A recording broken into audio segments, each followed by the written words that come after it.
ও ভাইয়ারা, ইহুদিদের বিশাল এক গ্রুপকে আল্লাহ তাআলা বানর বানাইছিলেন না? ওরা যদিও মানব রূপী ছিল, কিন্তু আসলে ওদের গুণ ছিল কিসের? বানরের। জন্য আল্লাহ তাআলা কুনু কিরাদাতান খাসিইন, হাও নিকৃষ্ট বানর। আমাদের এই যুগে অনেক বানর হয়ে যাবে।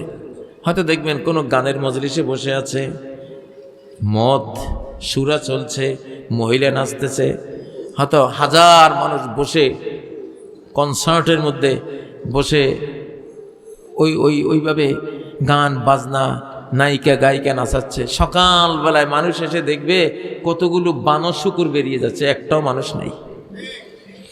ইউমসাকু কওমুন মিন উম্মতি কিরাদাতান ওয়া খানাজির, আমার উম্মতের বহু মানুষকে শেষ জামানায় বানর আর শূকর বানিয়ে দেওয়া হবে।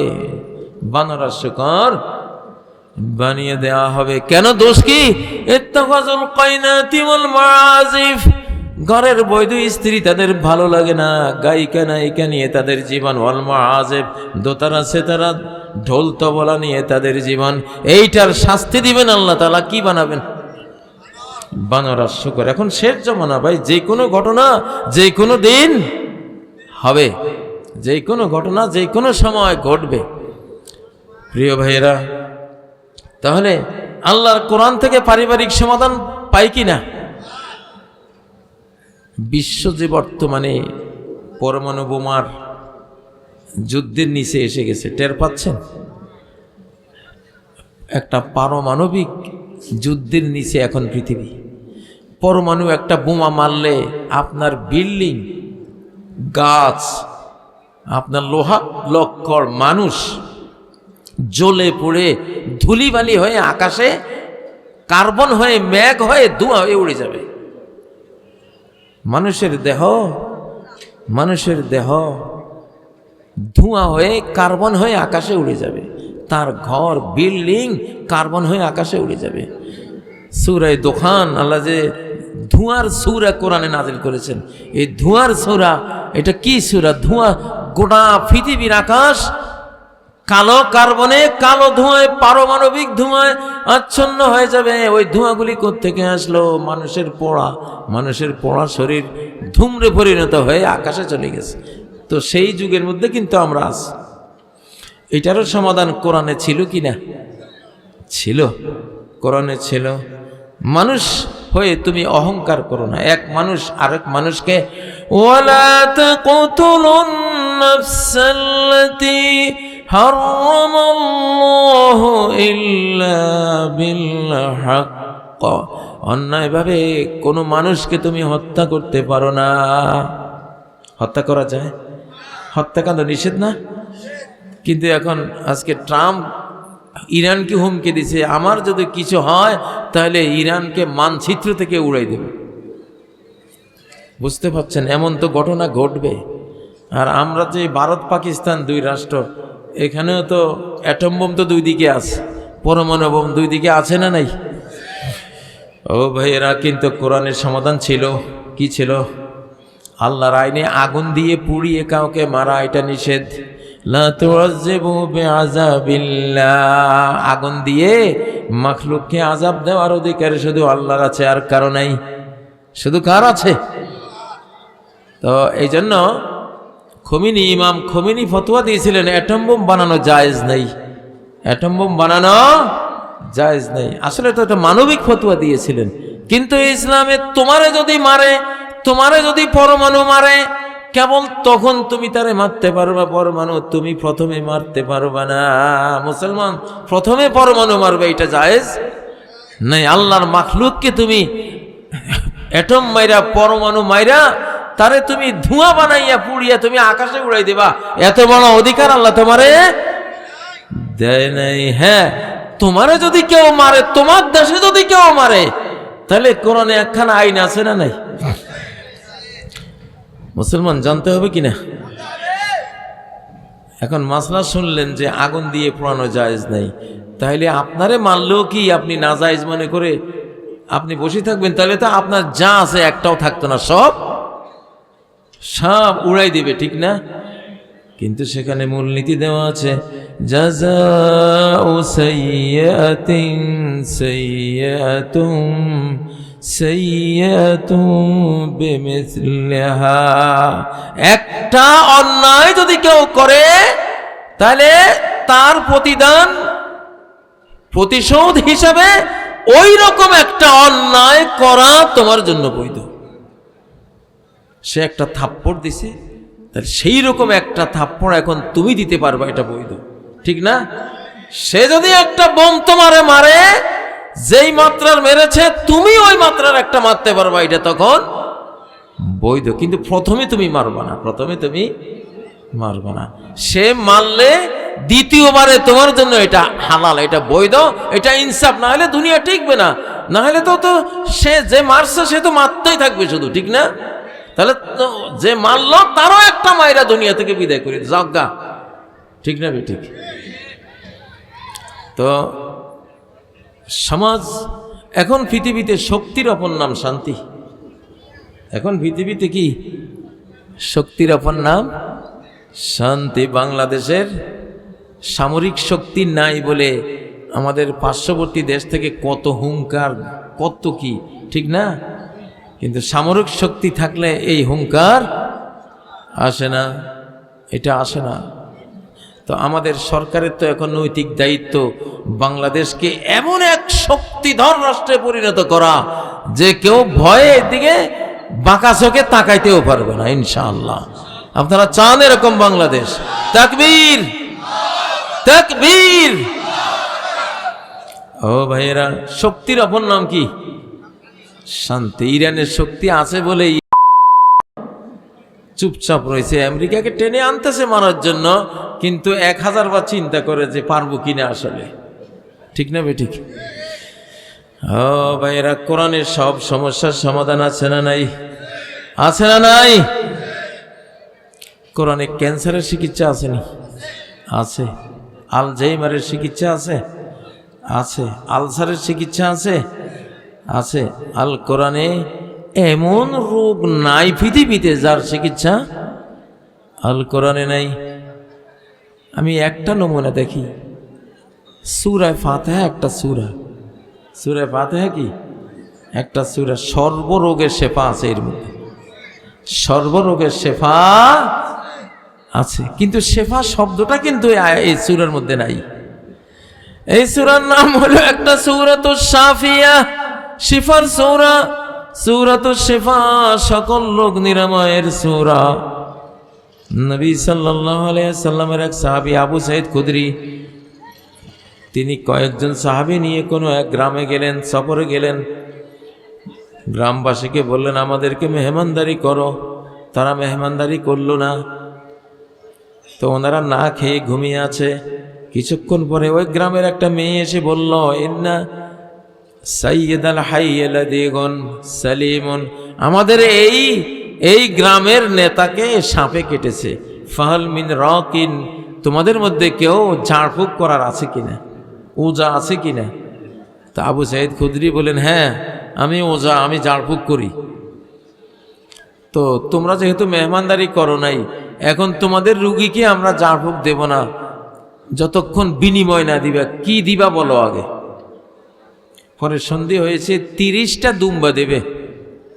কয়টা? 30টা আরাবিয়ান ছাগল দুম্বা দেবে। সুবহানাল্লাহ, কত দাম হবে এই যুগে? 30টা খাসি দুম্বা কত দাম হইতে পারে? কয়েক লক্ষ টাকাতে হবে। এটার উপরে কথা হয়েছে। তো উনি গেলেন, উনি গিয়ে কিছুক্ষণ পরে একটা ফোঁ মারলেন, ফোঁর সাথে ওই সাপে কাটা মুমূর্ষ মানুষটা লাফ দিয়ে দাঁড়ায় গেল। আল্লাহু আকবার! কোরআনের কি পাওয়ার! সাহাবীরা বললেন, কি পড়ে তুমি ফোঁ দিলে আর এভাবে লাফ দিল? উনি বলেন, আমি 7 বার সূরা ফাতিহা পড়ে ফোঁ দিলাম। সূরা ফাতিহা তো সূরাতুশ শিফা। আল্লাহু আকবার, সুবহানাল্লাহ। আমি গ্যারান্টি দিতে পারি, কেউ যদি হেদায়েত কবুলের সিদ্ধান্ত নেয়, নিয়ত করে যে আল্লাহর কোরআন যেভাবে বলে আমি সেইভাবে চলবো, যদি এই হেদায়েতের গ্যারান্টি দেয় তাহলে আমরা গ্যারান্টি দেব, আসো তোমার কি রোগ, আমরা শুধু কোরআন দিয়ে তোমাকে সেবা করে দেব ইনশাআল্লাহ, কোনো ডাক্তারই লাগবে না। সেই যেই সূরা ফাতিহার মধ্যে একটাই উল্লেখ আছে জিনিস করণীয়, কি? ইহদিনাস সিরাতাল মুস্তাকিম, সরল পথ, সহজ পথ, কোরআনের পথ, ইসলামের পথ, নবীর পথ, আল্লাহর পথ আমাদেরকে দেখান। হে আল্লাহ, আপনার পথ দেখান। এই হেদায়েতটা যদি কেউ গ্রহণ করে যে আমি ঘরে বাইরে সমাজে রাষ্ট্রে ব্যবসা বাণিজ্যে যত কাজে যেখানে যাব আল্লাহর কোরআনে আমারে আল্লাহ কি বলছেন সেই অনুসারে চলবো, এই গ্যারান্টি যদি দেয় আমরা গ্যারান্টি দিব, আসো দুনিয়ার সমস্ত হাসপাতাল যদি তোমার রিজেক্ট করে দেয়, বাদ করে দেয় যে তোমার চিকিৎসা নাই, আমরা কোরআন দিয়ে চিকিৎসা করে দেবো ইনশাআল্লাহ। قل هو للذين آمنوا هدى وشفاء, বলো এই কোরআন মুমিনদের জন্য হেদায়েত, যদি সে হেদায়েত কবুল করে তাহলে এই কোরআন তার জন্য হয়ে যাবে শিফা। কি হয়ে যাবে? শিফা। আমি দেখি তো আমার বয়স 65, আলহামদুলিল্লাহ, না কোনো হাই প্রেশারের ট্যাবলেট খাইতে হয়, না কোনো ডায়াবেটিসের ট্যাবলেট খাইতে হয়, না কোনো আলসার, না কোনো কিচ্ছু নাই। প্রতি রাত ঘুম মারি, প্রতি রাত ঘুম মারতে হয়, তারপরেও আলহামদুলিল্লাহ সারা দিন পরিশ্রম করতে হয়। এই এনার্জিটা দেয় শুধু কোরআনে। আল্লাহ আকবার। একজন বক্তাকে এনার্জি দেয় কিসে? কোরআন। কোরআন এটা তো রূহের নাম। وَكَذَلِكَ أَوْحَيْنَا إِلَيْكَ رُوحًا, তোমার কাছে আমি নাজিল করেছি একটা রূহ। কি নাজিল করেছি? রূহ। রূহ যেখানে যায় সেখানে মুর্দা জিন্দা হয়ে যায়, ঠিক না? পৃথিবীতে একটা পানি আছে, এটাকে বলে আবে হায়াত, ওটা রূহের মতো। ওই আবে হায়াতের ছিটা যদি মুর্দার গায়ে পড়ে জিন্দা হয়ে যাবে। মুসা আলাইহিস সালামের মাছটা, ফ্রাই করা মাছ, ভুনা মাছটা জিন্দা হয়েছিল ওই পানিটা গায়ে ছিটা পড়ার কারণে। এটাকে আবে হায়াত বলে, জীবনদাতা পানি, জীবনবর্ধক পানি বলে এটাকে। মুসা আলাইহিস সালামের খিজির আলাইহিস সালামের সাথে দেখা করতে যাবেন, সেখানে ব্যাগের মধ্যে ভুনা মাছ ছিল না, তো ক্লান্ত হয়ে যে জায়গায় ঘুমাচ্ছিলেন হযরত মুসা আলাইহিস সালাম, সেখানে একটা পানির ঝর্ণা ছিল, পানি যাচ্ছে। তো পানি যেতে যেতে কিছু ছিটা ওই ভুনা মাছের গায়ে পড়ছে, সে লাফ দিয়ে সাগরে পড়ছে গিয়ে। তো ওই আবে হায়াতের চেয়েও বড় আবে হায়াত হলো এই কোরআন। 70, 80, 90, 100, 200 বছর বাঁচলেও আপনি চোখে দেখবেন ইনশাআল্লাহ সতেজ থাকবেন, প্রাণবন্ত থাকবেন। আমার এক বুড়ার কথা জানি, 115 বছর বয়স মনে হয়, নেত্রকোনা বাড়ি, চশমা ছাড়া কোরআন পড়ে। এই বয়স চশমা ছাড়া কোরআন পড়ে। তো আমি একদিন জিজ্ঞাসা করলাম, আপনার এই কারামত আল্লাহ আপনারে দিচ্ছেন, কেমনে দিচ্ছেন? কয় আমাকে প্রাইমারি স্কুলে থাকতে আমার এক শিক্ষক বলেছিলেন প্রতিদিন 10টা আয়াত হলেও তুমি পড়বা। তাহলে কোরআন কি জীবনী শক্তি না? হ্যাঁ, চোখের জ্যোতি না কোরআন?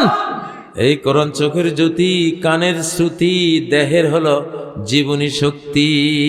এই কোরআন আপনারে মরতে দেবে না, অমর করে রাখবে ইনশাআল্লাহ। কত হাফেজে কোরআন মারা যায়, 10 বছর পরে লাশ কোনো কারণে কবর ভাঙছে, দেখে যে কাফন সহ সে জীবিত, পরকালের জীবনে জীবিত, চকচক করতেছে।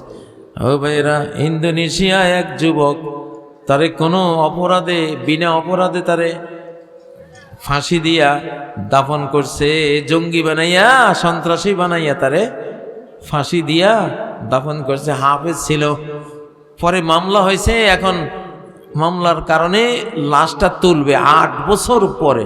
সারা পৃথিবীতে এটা প্রচারিত হয়েছিল। 8 বছর পরে লাশটা তুলতে গিয়া দেখে কাফন সহ সে অক্ষত রয়েছে। কি সুন্দর চেহারা! আল্লাহু আকবার। ভাই, এটাই তো জীবন, এটাই তো কি শেষ হাসি যে হাসে, সেই তো তারই তো হাসি অনন্ত, কখনো ফুরাবে না, ঠিক না?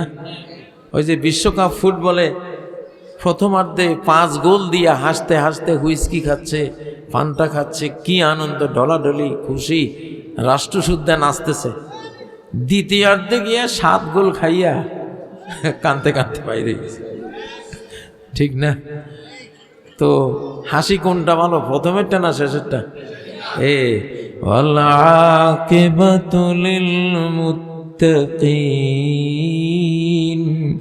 শেষ হাসি, শেষ পরিণতি, সুন্দর পরিণতি পেতে হলে তোমাকে আল্লাহওয়ালা হইতে হবে, মুত্তাকিদের কাতারে শামিল হতে হবে, ঠিক নয় কি?